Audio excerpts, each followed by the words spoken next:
কথা বলার জন্য।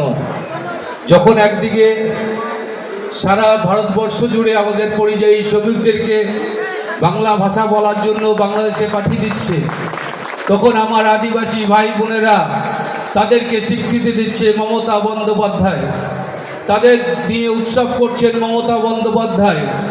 ঝাড়গ্রামে গিয়ে তিনি আদিবাসীদের নিয়ে আদিবাসী উৎসব, আদিবাসী দিবস পালন করছেন মমতা বন্দ্যোপাধ্যায়, করম উৎসব পালন করছেন মমতা বন্দ্যোপাধ্যায়। এটাই বাংলার বৈচিত্র্য, এটাই বাংলার মুখ্যমন্ত্রী মমতা বন্দ্যোপাধ্যায়। আমরা জানি যখন একদিকে বাংলা তার জাত অভিমান নিয়ে লড়াই করছে, যার গৌরব নিয়ে লড়াই করছে, যে বাংলায় বঙ্কিমচন্দ্র যখন আনন্দমঠ রচনা করেছিলেন তখন সারা ভারতবর্ষের বিপ্লবীরা বলেছিলেন বন্দে মাতরম।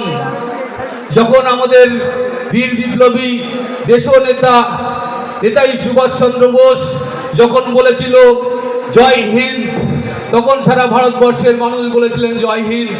যখন রবীন্দ্রনাথ ঠাকুর জনগণ মন অধিনায়ক লিখেছিলেন তখন সারা ভারতবর্ষের মানুষ স্বীকৃতি দিয়েছেন জাতীয় সঙ্গীত হিসেবে। সেই মনীষীরা আজকের উপেক্ষিত, তার উত্তরসূরি, তার গৌরবের অধিকার যারা বাঙালি, তাদেরকে আজকে বাংলা ভাষা বলার জন্য অপমানিত বোধ করতে হচ্ছে, তাদেরকে জেল খাটতে হচ্ছে, তাদেরকে বাংলাদেশে পাঠিয়ে দিচ্ছে। আর একদিকে সন্দেশখালীর আদিবাসী ভাই বোনেদের আমরা তাদের ভাষা, তাদের অধিকার, তাদের শিক্ষা, তাদের মেধাকে আমরা স্বীকৃতি দিচ্ছি। এটাই মমতা বন্দ্যোপাধ্যায়ের বাংলা।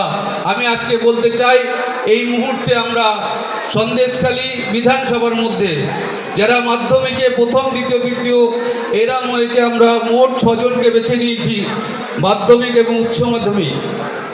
তো এই 6 জনকে আমরা পুরস্কৃত করব, যারা আদিবাসী ঘরের সন্তান, যাদের ফার্স্ট জেনারেশন পড়াশোনা, যারা পড়াশোনার করতে সত্যিই কষ্ট করে তাদের মেধাকে পুরস্কার হিসেবে নিয়েছেন, মেধাকে স্বীকৃতি দিয়েছেন,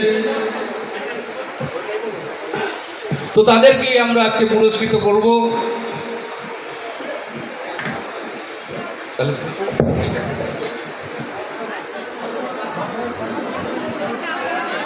মাধ্যমিকে এই বিধানসভার মধ্যে আমরা যতটুকু আমাদের রেকর্ড আছে তাতে প্রথম হয়েছেন পলাশ সর্দার, মোট প্রাপ্ত নম্বর 543, তাকে আমরা পুরস্কৃত করছি। আমি দিলীপ মল্লিক সহ আমাদের যারা টিম আছেন তাদেরকে বলবো তাকে ডেকে নিয়ে মঞ্চে পুরস্কৃত করতে। আমাদের সভাপতি বুরহানুল মুকাদ্দিম লিটন, একজন শিক্ষক, মাধ্যমিক উচ্চ মাধ্যমিক স্কুলের প্রধান শিক্ষক, তিনি সেই উপহার তাদের হাতে তুলে দেবেন, তার মেধাকে স্বীকৃতি দেবেন এবং তারা যাতে আগামী দিনে শিক্ষার লড়াইয়ে তারা সন্দেশখালীর সুনাম অর্জন করতে পারে, তারা যাতে সন্দেশখালীর এই মেধার পুরস্কৃত হয়ে আগামী দিনে ভারতবর্ষের মুখ উজ্জ্বল করতে পারে, বাংলার মুখ উজ্জ্বল করতে পারে, তার জন্য আমরা তাদেরকে আজকে এই মঞ্চে পুরস্কৃত করছি।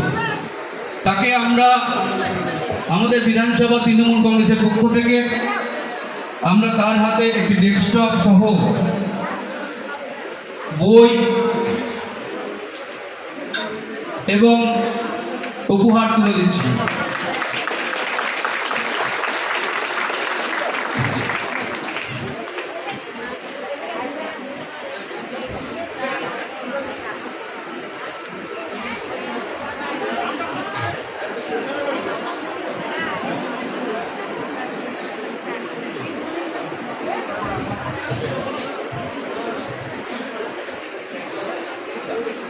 আমরা একটি কম্পিউটার সেট তাকে উপহার দিলাম সন্দেশখালী বিধানসভা তৃণমূল কংগ্রেসের পক্ষ থেকে, যাতে আগামী দিনে সন্দেশখালীর এই মেধাকে তিনি বাংলার দরবারে বাঙালির ঐতিহ্যকে উপহার দিতে পারেন। আমাদের জেলার সভাপতি বুরহানুল লিটনকে আমরা এই উপহার তুলে দেওয়ার জন্য অনুরোধ রাখছি।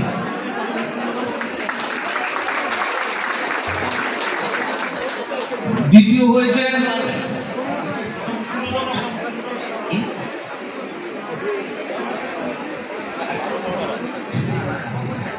উচ্চ মাধ্যমিকে প্রথম হয়েছেন আমাদের চেয়ারম্যান সরোজ ব্যানার্জি, তিনি আমাদের মোহা মুন্ডাকে উপহার তুলে দিচ্ছে। এটি কম্পিউটার সহ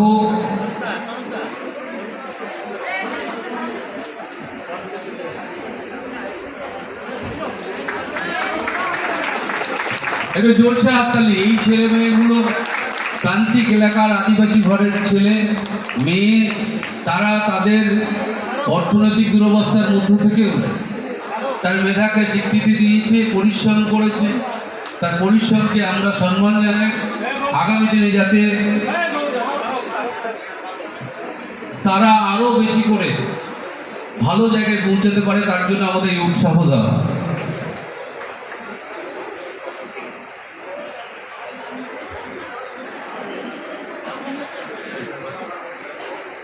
মাধ্যমিকে দ্বিতীয়, তৃতীয়, চতুর্থ, পঞ্চম, ষষ্ঠ আমরা বেছে নিয়েছি এখান থেকে। সৈকত সর্দার, দীপঙ্কর সর্দার, মোনালিসা সর্দার, প্রতিমা সিং, মৃত্যুঞ্জয় সর্দার। আমি তাদেরকে বলবো তারা পরপর নিয়ে আসে তাদেরকে। সৈকত সর্দার, আচ্ছা দীপঙ্কর সর্দার আছে, দীপঙ্কর সর্দার। আচ্ছা আরেকজন এসে নামিয়ে দিয়ে যাও ওটা।